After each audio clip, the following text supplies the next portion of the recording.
যে 28 বছরের একটা জামশেদ মজুমদার এসে কি বুঝে রাজনীতির। এই দেশে নেতাগিরি করে ভালো থাকা, হালাল খাওয়া খুব কঠিন। কতটা কঠিন জানেন? আরে আমরা জনগণই এত খারাপ, আমরা বদনাম করি পুলিশ 20 টাকা ঘুষ খায়, অথচ 20 টাকা ঘুষ আমরাই তো দিছি। আরে বাবা বোঝেন না কেন?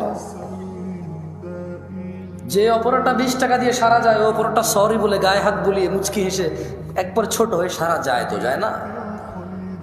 তো উনি 20 টাকা ঘুষ খেয়ে যে অপরাধ করেছে, এই 20 টাকা ঘুষ দিছে যে তার অপরাধ না?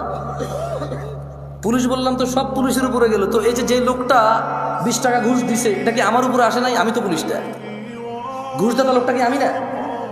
কে ভাই? আমি তো।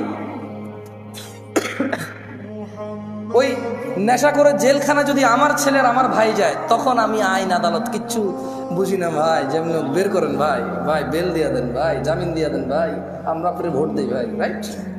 হ্যাঁ, নেশা করে যখন আমার ভাই ব্রাদার হবে, ছেলে হবে, তখন এটা মুক্তি পাওয়ার মতো অপরাধ। রেপিস্ট যখন আমি বা আমার ভাই ব্রাদারের কেউ হবে, তখন এটা ক্ষমাযোগ্য অপরাধ। রেপ যখন আমার পরিবারের কেউ যখন ভুক্তভোগী হবে, তখন আমি বলবো এটা মৃত্যুদণ্ডের অপরাধ।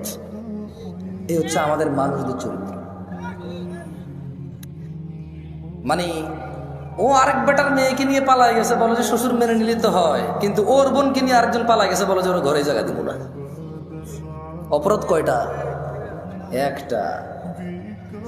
একটা অপরাধ যখন আমার হয় তখন এটা সহনশীল, একটা অপরাধ যখন আমার সামনের লোকে করে তখন এটা মৃত্যুদণ্ডের মতো।